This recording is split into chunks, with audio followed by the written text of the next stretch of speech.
and they'll be like, okay, you going through A, B, C, and D. Don't even have to get specific. You're going through A, B, C, and D, and you need to stop playing yourself.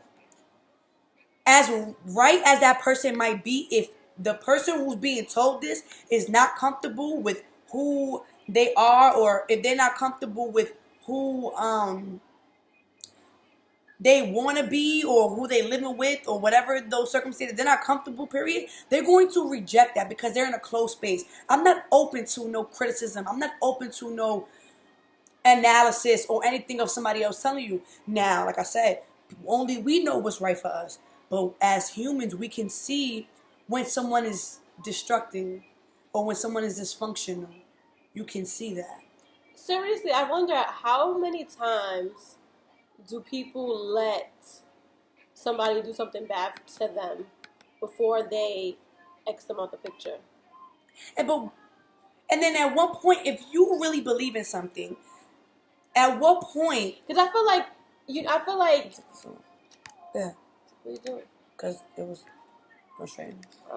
I feel like if you are good to yourself, you're not going to allow anybody to be bad to you. That's a fact. If you love yourself, you're not going to allow anybody in your life who's not giving you more love or equal love to what you're giving yourself. There's no reason why you would let somebody treat you bad if you really cared about yourself, if you really cared about the vibes and energy you surround yourself around. And then what's even confusing about that, why would you think someone cares about you if they would treat you in a way that makes you feel so bad? Like, that doesn't make any sense. And you think that they love you, you feel so horrible. And then, speaking of horribleness, right? The bad feelings, right? The negative feelings and things in that manner.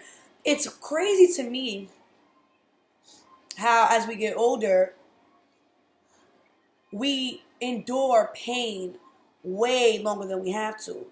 As a kid, that's true.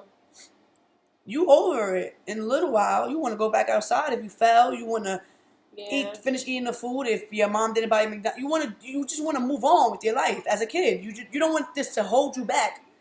But as adults, we hold on to that shit like a fucking, I don't even fucking know. Holding on to that shit for dear life.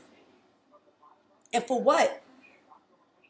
Even if you think about it as kids, if anybody did something bad to you, you'd be on some, I'm not so-and-so's friend. Like, yeah, it's over. Like, I'm not talking to you. I'm not their friend no more. You did blah, blah, blah. Why is it as we get older, we feel like we have to deal with things that we really don't? And I think a lot of that comes from us being conditioned and raised a certain way. And we see a lot of, I'm going to speak from a poverty perspective because I don't live in the 1%. I don't live in, like, upper class or none of that. So I don't see that lifestyle or that community. I don't see that on the regular. For my regular, it's a lot of negativity. It's a lot of hindrance. It's a lot of depression and sadness that people kind of want to drag on. And it's like, you're mad. I told this guy, like, yo, have a good day. Like, I'm not having a bad day. Well, your answer just told me that you did. Because why you that mad? Where was this? In the park. I was like passing out cars and shit, doing my little runs. And that's mad funny. I had, why did you say that? He was he looked like, whatever. And he was like sleeping. And then I had walked past him. He got startled. And and then he gave me like this look. And I'm like, all right, so I hope you have a good, I hope whatever you're going through, you get over it. Like, you get through it or whatever. He like, I'm not going through it. I'm having a good day. I'm like, well, now that's with a face. I don't know. Maybe he's just looking from a nap. I don't know, but I don't know. What be up with people? Sipping in the park and shit, like, get up.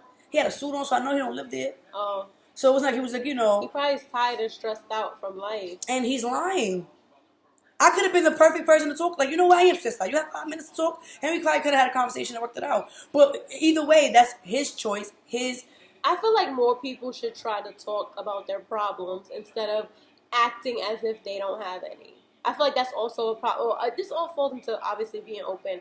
And I feel like if you keep thinking about the same problems that you have over and over, you're not talking about it. You're not like, 'cause the thing about it is, when I was having like really bad anxiety attacks a few weeks ago, and I noticed that shit was real. And I noticed that, one, when I would talk out loud to myself, it would make me feel better. And two, when I would tell people what was bothering me or what was making me feel anxious or making me feel sad, it would make me feel better. Because if you think about it, if you are one of those people who have like anxiety or depression, like you keep thinking bad thoughts, like, oh my That's the God, thought. something bad is going to happen to me. And then you explain to people, oh, I feel like if I go outside, X, Y, Z is going to happen. But then you telling it to somebody else, they'll be like, well, that can't happen because blah, blah. Like, they'll help you think more realistically in that situation. So you'll be like, oh, well, that makes sense. Maybe I should calm down. So I feel like if people was to talk more about their problems to people and people could help them think of solutions they probably can't think of on their own. And see, talking about the problem is cool, is a good first step. Getting, actually verbally saying what you feel the issue is to identify whether or not it's a problem or is your perception of the problem. Yeah. Right?